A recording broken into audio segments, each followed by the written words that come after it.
Here's a video of me working out a few problems from your 14.4 worksheet. I will tell you these work problems at the beginning, numbers 1, 2, and 4 are all pretty much the same darn type of problem here. We're going to set them up the same way. 3 is slightly different there, but it's actually a little bit easier of a problem. So let me actually just work out number 4 real quick, and I'll talk about number 3, and you should be perfectly fine on your own with numbers 1 and 2. So here it says we're eating some chips and dip. 2 ants are patiently waiting for the crumbs you drop on the floor, and after seeing one tiny crumb on the floor, both ants make an attempt to bring the food speck back to the colony.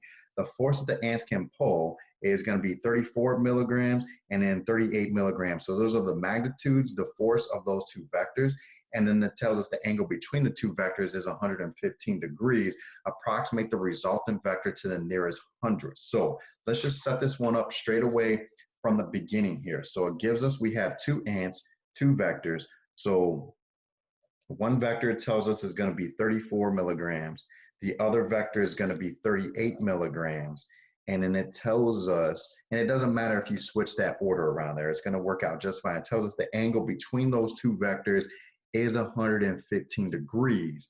And then when it tells us to find the resultant vector, you're going to add up those two vectors. And one way to add up the two vectors is to make a parallelogram. So I'm going to make something parallel to that 38. I'm going to make something parallel to the 34 there. And so this side is going to be 38. This side is also going to be 34. When it says find the resultant vector, it wants to know the length of this vector right there. Okay, so you're going to look at just one of these triangles right here. Remember, on a parallelogram, this angle plus this angle, the two adjacent angles add up to 180. So if I go 180 minus 115, that means this angle is going to be 65 degrees, and I want to find the length of that not hypotenuse, sorry, it's not a right triangle, it's just a right triangle. I want to find the length of this side of the triangle here. So if we zoom in on that, and I turn it into one triangle, we know this side is 34, this side is 38, this angle right here is 65, and I want to find that. That's the resultant vector. So all I did was zoom in on that little triangle right there. So that helps you to draw a separate picture. Go ahead and do so.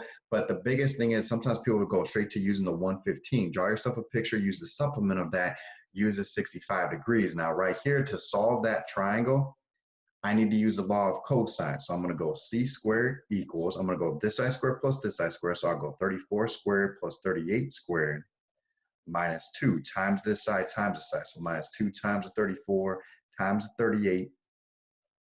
And I'm going to do the cosine of that opposite angle, of that 65 degrees. And then so you got that down.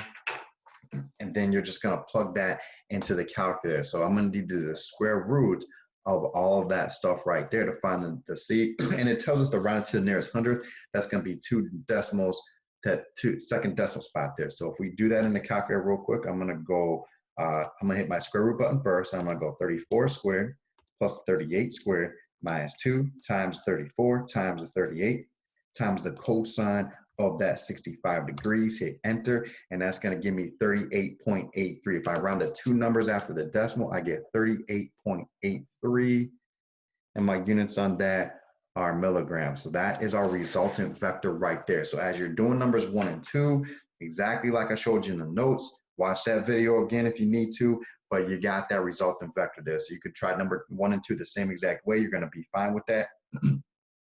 And the only one that's a little bit different is number 3. It says Michael Phelps is swimming through the water. And so if we just want to set up the picture on this one, we got the 2 ends of the pool right here, and or through a river. And it says that he could swim from directly across from one side to the other. So his magnitude right there, it says that magnitude of his vector is 6 miles per hour, but the current is blowing him to this way a little bit. That's blowing him that way. It's like 2.4. So it's a little bit tougher, to swim there. And then when it says wants the resultant vector of that problem, it just wants to know what is that vector right there, the hypotenuse. So that one, we have a Pythagorean theorem problem. It's just a right triangle right away. So that's what we're going to call this C, and we're going to say 2.4 squared plus the 6 squared is going to be equal to that C squared, and that's why we're just using the Pythagorean theorem on that one. So that one's a little bit different, but 1, 2, and 4 are all the same kind of problems where you need to use the law of cosines on numbers 1, 2, and 4 right there. And if we go to the back side of the worksheet, Numbers 5 and 6 tell us that we have a unit vector, and we want to find the value of that x. Now, it would have been nice if they would have called it y, since that's like your vertical component or your y variable, but we want to find the value of that variable that makes this a unit vector. So a unit vector just means it has a length of 1. So if we do this problem from scratch, I'm going to draw myself a little picture. It tells us we're in the 4th quadrant. So you're going to draw a vector in that 4th quadrant there, and it tells us our x-coordinate is going to be 3/8, and then this y-coordinate, we're going to like call this x right here, okay? Now, I know my final answer, that will be a negative value since we went downward, okay? So I know I'm going to, whenever I do my plus or minus on this one, I know I'm going to make this negative at the end of the thing because we're in that 4th quadrant.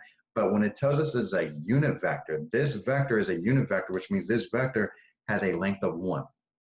All this is a basic Pythagorean theorem problem. So we're going to simply go, we're going to go the 3a squared plus that x squared, and that's going to equal to the 1 squared, which is just 1. Okay, so I'll put the 1 squared there, but we know that's just going to be 1. And you just get to solve this equation for the x. So that's going to be 9/64 plus x squared equals 1. And then I'm going to make this x squared equals, I know 1 is the same thing as 64/64. And if I subtract that 9/64 from both sides, 64 minus 9 is going to give us 55/64. And then you're going to square root both sides. Now, when you square root both sides, you got to remember the plus or minus.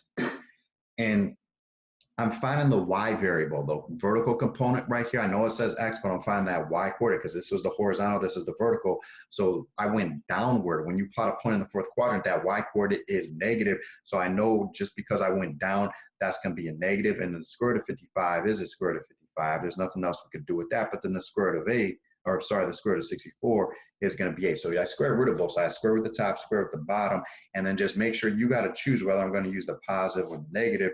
And then that's one that's done right there. Now, had I been in the 1st quadrant, I would have went up, or the 2nd quadrant, I also would have been up. So that vertical component would have been positive in that situation. And number 5, notice that since we're in quadrant 2 and I'm finding that horizontal component, I went to the left. So when you plot a point and you go to the left, that means that x5 is also going to be negative right there. So just be real careful because I don't want us making any silly mistakes on that stuff there.